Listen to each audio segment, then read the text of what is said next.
This is TWiT. Tech Break is brought to you by ACI Learning. ACI Learning partners with providers wanting to add video content and live labs to their training. From the academic sector to MSPs, ACI Learning improves the quality of learning with training that your team will love. Visit acilearning.com and learn how ACI can power up your IT team. All right, let us talk about Windows because there's a big story that broke this morning. Yeah. Big layoffs coming to Microsoft. Yep. As rumored, 24 hours ago by an incredible, like first it was Bloomberg, then it was everybody, I should not that. I don't know why I'm laughing. So unfortunately, Microsoft is going to lay off 10,000 people between now and the end of March, which is the end of their fiscal third quarter. They're going to take a $1.2 billion charge related to this, kind of belated in a sense because this is happening all across big tech, right? See if I can rattle off some of the company names. It's, Meta, Amazon, Salesforce, a bunch of companies are doing this. Amazon. Mm-hmm. The thing that is most striking about this, well, actually, I say there's two things. One thing is that they specified engineering, which is kind of interesting. And Microsoft has 221,000 employees right now. They're huge. That's insane. So this is only 5%. And they also hired 40,000 last year alone. Exactly, right? Which was itself number. A 22% increase over the prior year. Some of this is just, in other words, laying off the extra staff hired during pandemic.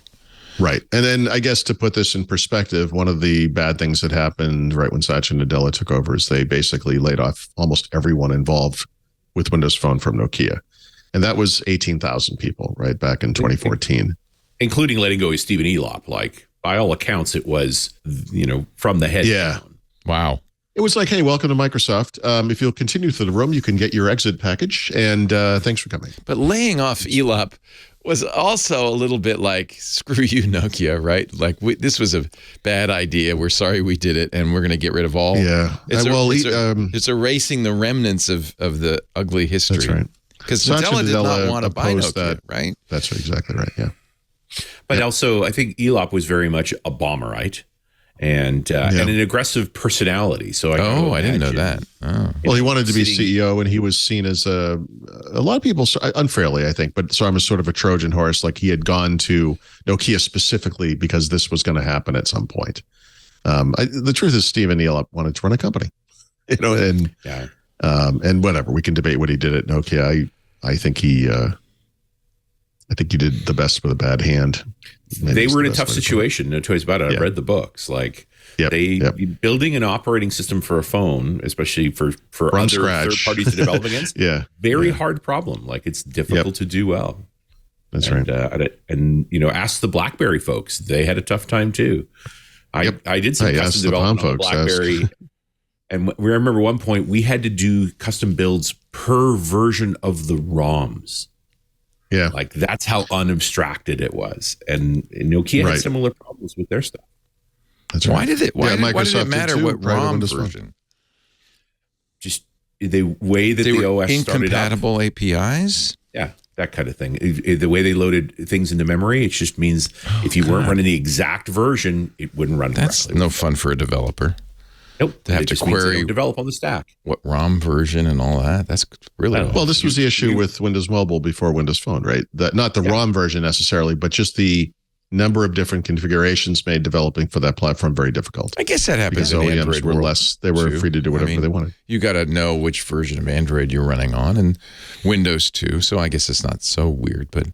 Yeah, I do remember the early version. You want more compatibility, right? Like the most would be best. Yes. And most of the time, just to recompile is enough. I mean, we certainly run into this issue with iPhone native apps where every time there's a new OS release, minimum you have to recompile and redeploy. Right. There's always new APIs, new features, and old ones deprecated and so forth. I do remember the early days of Windows Phone. It didn't handle SD cards well at all.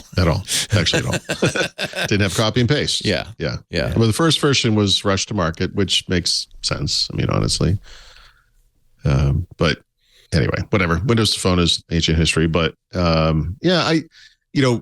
I've not heard from anyone that I know yet from Microsoft about these layoffs. I'm curious if I will. If I do, it's usually bad news. I mean, there were certainly hints. There was also a lot of push when I was talking to folks, a few weeks ago. They were saying, "Hey, we're minimizing expenses things so that we don't have to have layoffs." Right. They keep their travel budget very tight, that's kind of thing. But clearly, that it wasn't enough. That's actually right. That's part of the story, right? They went into this kind of late because they were trying to avoid it. Mm-hmm. And like I said, it's a small number. It's a 25% of what they hired last year. So right. For the most part, yeah. Yep. I did talk to a friend of mine who has been caught in the layoffs, and he'd only been enrolled for about a year and a half. And they're pretty generous. So he's working through to the end of the week, and then he'll have till the end of March to find a new role. Yeah, that's the way to do reaching it. out to him. That's really the way to do it, which is well. And I think this is humane. What we're actually seeing here. Yeah. Not only just a generous severance, but also this is a cheaper and a simpler way to do a reorg. Yeah. They need to change some realignment, so they lay off areas that need realigning, and then those folks who want to stay in and find new roles, and work continues. And those that don't go on to other things, but are fairly generously compensated. Right. They're actually very generous, right? So they're going to continue healthcare coverage for 6 months. They're going to continue vesting of stock awards for 6 months. They're going to offer career transfer services, 60 days notice prior to termination, et cetera, in the U.S., I should say. It's, they're trying to do this with, well, as he said, not Satya Nadella, I believe, used the term dignity and respect, right? Mm-hmm. Bravo.